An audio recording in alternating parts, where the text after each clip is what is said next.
Hello everyone, this is Lalana with lalanascrochet. Very happy to see you this evening. Yes, it's evening.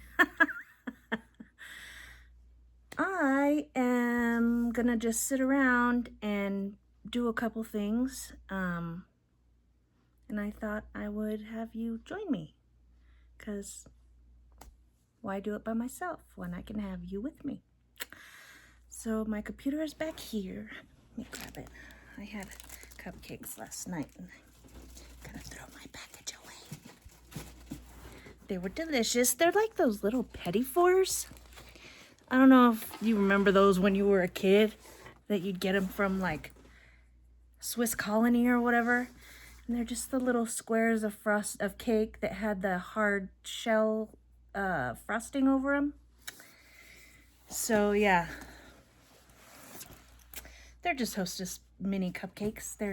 There's two little ones like the size of a quarter, about an inch so high in the package. And I don't know, my tenant got them from, she works at Dollar General. She brought them here for us.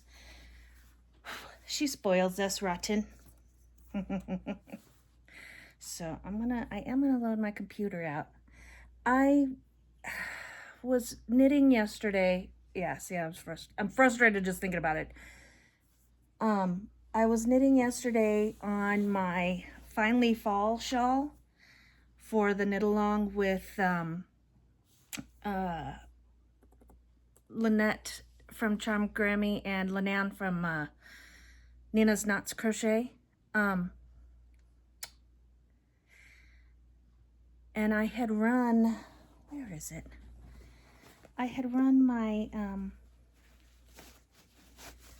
my two, what happened here? My two together, my light blue yarn and the string that came with it, and the pink fluffy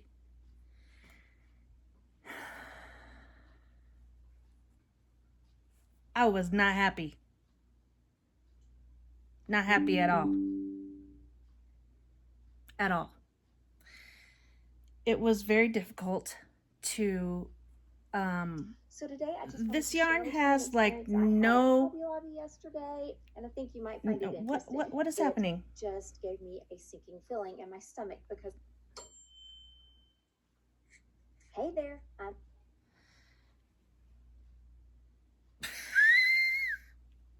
I'm keeping that in there.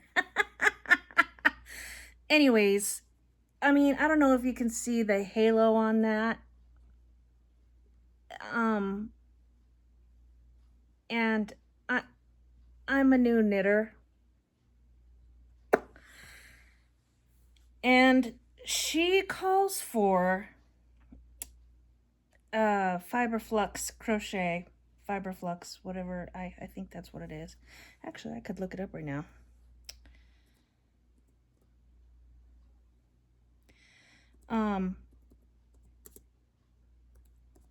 She calls for a cake, like a Karen cake, that has all of the colors, you know, in the, I mean, it's a cake, so all the colors are in the cake. I don't know why I'm struggling over this. This is not that difficult, Elena. So I had been at Walmart the other day, and I of course went down the yarn aisle. Actually, I very rarely go down the yarn aisle, just because I just don't, because I don't always have money to buy yarn, and plus I don't want to be distracted by it. Like, I don't need to have I don't need to go down the yarn aisle every time I go to the store. So I don't think it's in here. Let me see, finally. Welcome knitters, I'm Jana with Purl Together. I'm looking for my shawl. Where is it?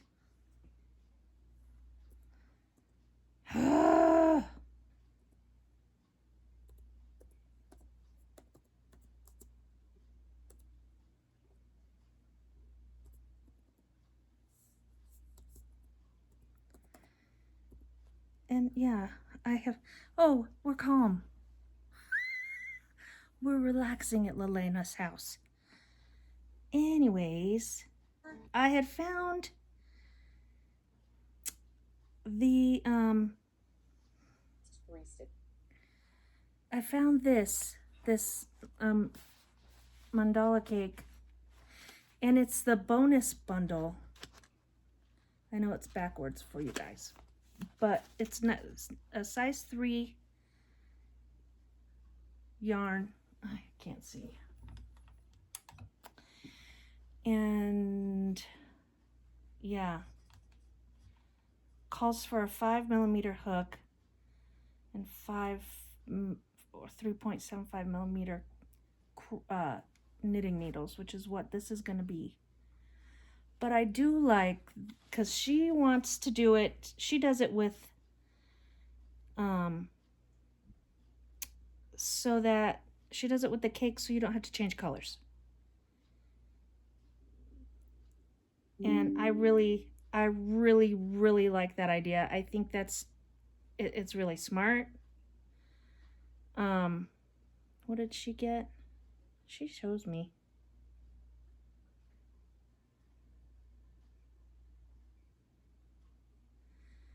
Yeah, she got the smaller cake.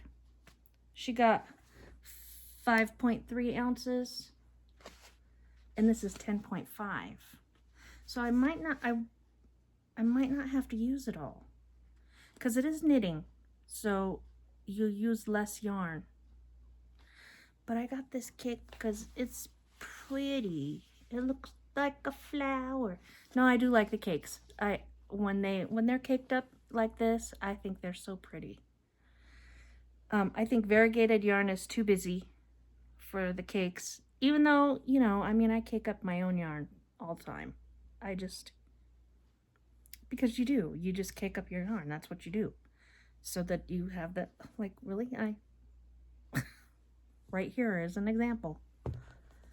So, but my caker only takes it only takes like up to like 5 ounces. But the finally fall knit shawl, if I can spit it out. Yeah, that's the challenge. Or we're all knitting together. We're all knitting the same thing. It's like a class. That's how it feels. Like it's a group of us doing the same thing, the same project at the same time. So we all feel like it's like a sisterhood. We're like a tribe, as Linan says. And that's true, we are. So I'm kind of excited to get started. I think they're going to start next week, but I might start, well, we'll see. I need to finish Haley's sweater still. Don't give me a hard time about that. We're calm and relaxing, except for my dog barking outside. Because I live out in the middle of nowhere and the leaves fall off of the trees and they feel like they need to bark. So, but I am excited to get that started. And I stopped at a place today. I stopped at a fun place and I got this dragon fruit refresher. Oh my god, this thing is so good. I don't really get drinks like this anywhere. Like I drink water. And if I drink anything, I put if I put it like a little that's what I always call it, is my little I put a flavor enhancer is what it's called. A sugar-free, so it tastes like iced tea, you know, whatever. It's not a big deal. And I got this today. I don't know why. It's a strawberry dragon fruit refresher with black tea. Oh, I know why I got it. Because I wanted the black tea so that I could stay up tonight. Because I don't want to take a nap. I mean, I do want to take a nap. That's the problem. So, and I do have my refreshing adult beverage here. And you know, I did one of my chores. I do have another chore waiting on me, and the dust is getting awful thick. I can see it now that I have the window open. With the window closed, I can't tell that's as dusty. So, I do have one more chore waiting on me.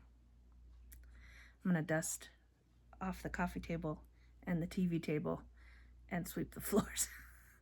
I was walking into my husband went to bed before me last night, and that doesn't happen really often. And he was like completely out by the time I got in there. And it was only like 20 minutes. And I walked across where he takes off his pants, his work pants. And he must have had mud, or maybe the cuff was flipped over or something. There was dirt all over the floor. I'm like, man, I gotta sweep in here. So, it's all right. He was asleep. He doesn't do it on purpose. Because if he did, he'd get an earful. Yep. Don't make a mess on purpose. Because I don't make a mess on purpose either. And if I make a mess, he gives me a hard time about it. I'm like, really, dude?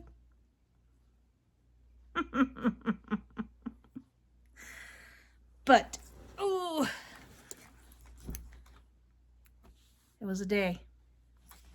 It was a good day. Where my one client is we're trying to make her see how independent she actually is. So, you know, we kind of, us caregiver types, we kind of get into the habit of,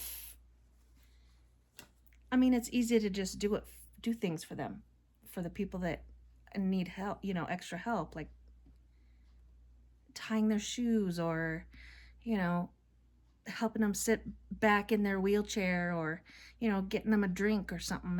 It's easy, just do it for them. And you don't realize most special needs parents, because it's just easier, let me just do it, which I understand, because it does get frustrating. It's hard to be a special needs parent. And like I do understand. And this lady, her mom is so good with her kids, because she was a special needs. She taught physical therapy for years and years and years and years and years.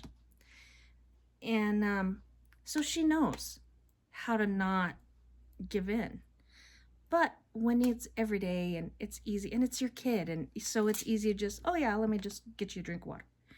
Well, she can get her own water.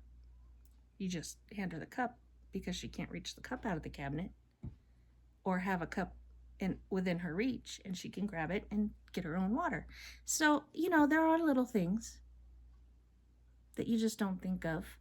But also, as time goes on, her independence is getting bigger. And I'm not saying just hers. I'm saying, this is just an example. You know, like, you don't need me to get your fruit out of the basket when you can very easily just reach there and get it yourself. But she's so used to, hey mom, hey dad, can you just grab me? That it's just habit for her too. But when you start saying, oh no, I can't do it right now, can you go ahead and see if you can do it yourself? This is his favorite toy. And he's selecting things on my computer. How nice of you, buddy. No, that's not for you.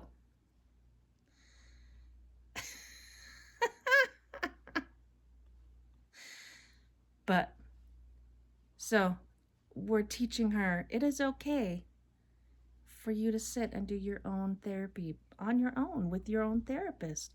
You don't need us there. We, you know, unless you actually need, like, your therapist can tell you, go ahead and holler for Lena or your mom. I mean, not that we're not right there watching the whole time, just so that she's not, so we aren't in her view, but we're still listening to the whole thing. Because, we want to make sure that everything's okay. Like, what if she falls? What if, something falls on her and tries, I mean, there's everything. There's a little, you just always pay attention. But so that's what we did today. And it feels very, when she accomplishes things, it feels very, you really get a prideful moment. You're like, I knew she could do it on her own. And all it took was me not standing right next to her saying, okay, let's do it. That's me. I'm the resident enabler. When I worked in the severe excuse me, I'm trying to tape here.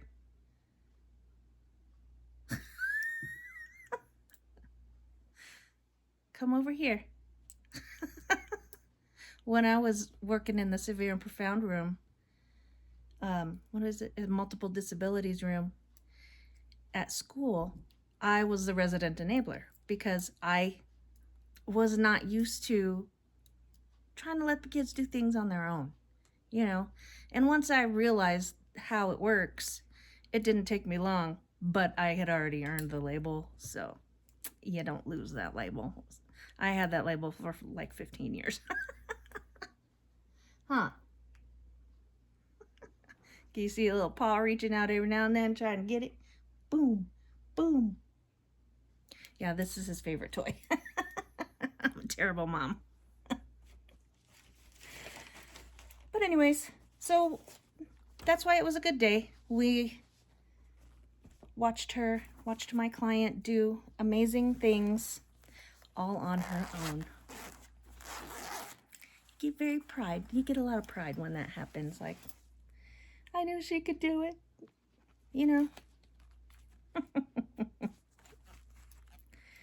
And my little mine. Meow, meow. That doesn't shock him anymore. He's my baby, so nothing I do is, he don't care.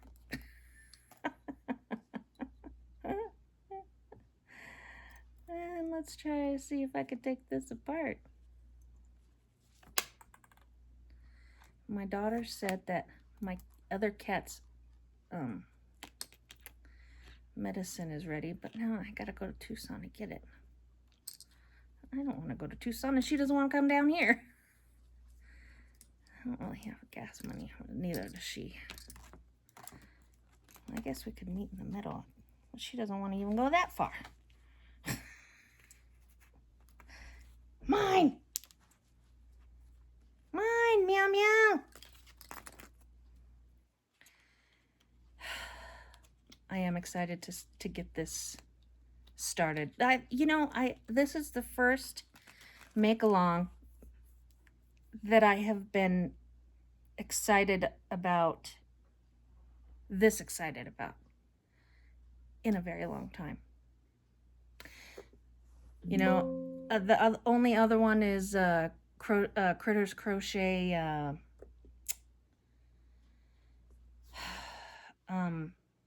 her birthstone make-along.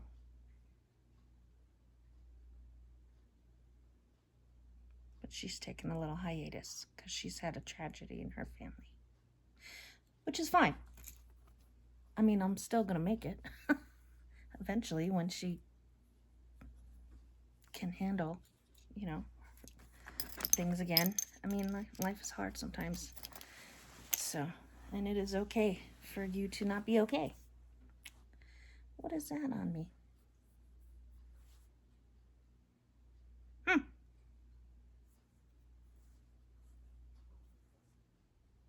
I don't know. And I think if, you need therapy, bereavement groups, and plus, it takes time. I mean, when you're grieving for somebody that you can't just just stop grieving in like a week, and you don't just stop being okay. I mean, for some people you can, like if the people are sick for a really long time and you know it's coming, and there's, I mean, like years, like you know it's happening, it's still a shock, you're still sad, but by the time it happens you've already gone through your levels of grief.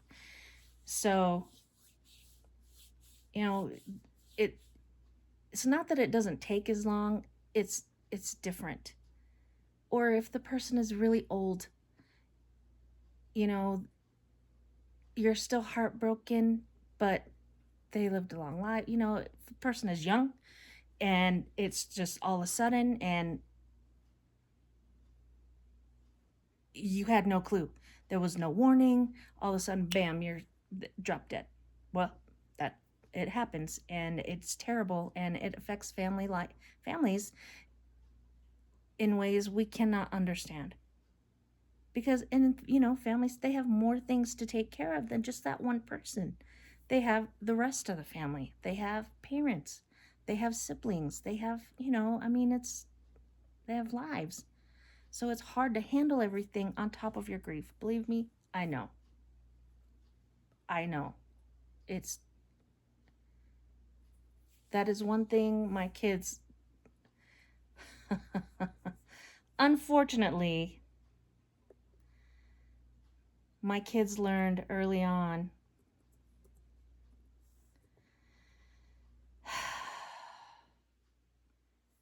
that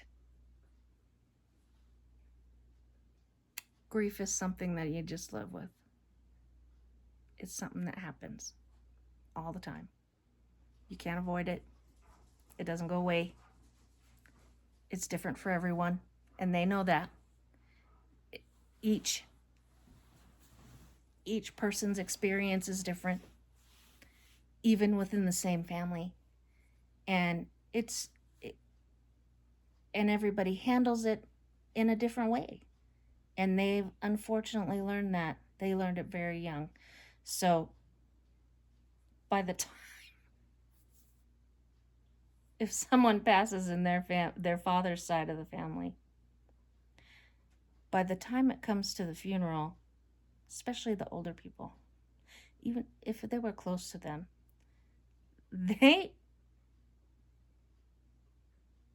gotten to a place where they can see they've dealt, they already dealt with it, like they know.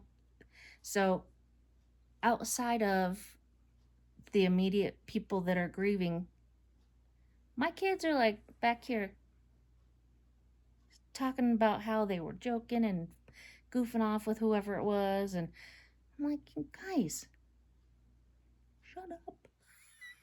Just because you're okay doesn't mean everybody is. Respectful. They were young though. So, you know, I mean, they were young. They had a lot of, unfortunately, they had a lot of hardships when they were younger. And I do feel bad about it. But there's not really much that you can do except for teach them how to deal.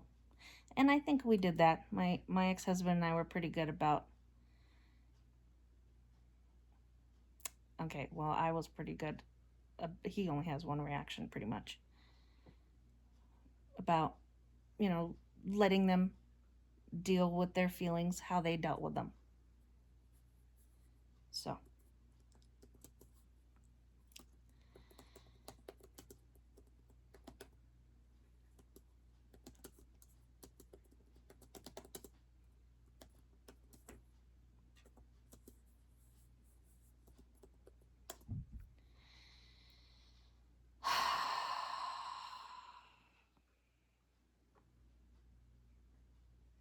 Oh, we're buying them now too, eh? Needle, I don't know what size knitting needle to use for this yarn, even though I know it says it on it. I need like somebody put a sizing, who was that? Somebody put a sizing chart. I think it was the Spoony Stitcher. I'm going to have to check her out. So let's see.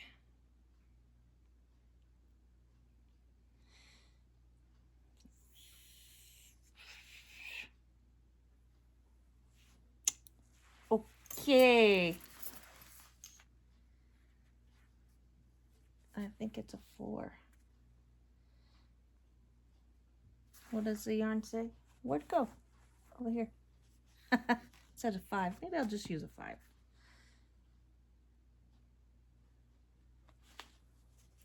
Because on this, I don't know if it's millimeters or the size. And I don't have a thing.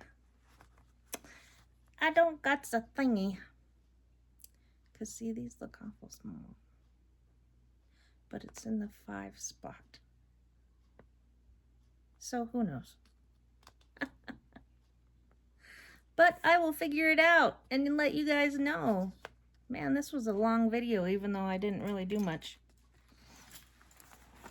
So, it was still calm. We just chatted. I hope somebody got something done. 'Cause I didn't. So, alrighty guys. Thank you for swinging in. Happy stitching.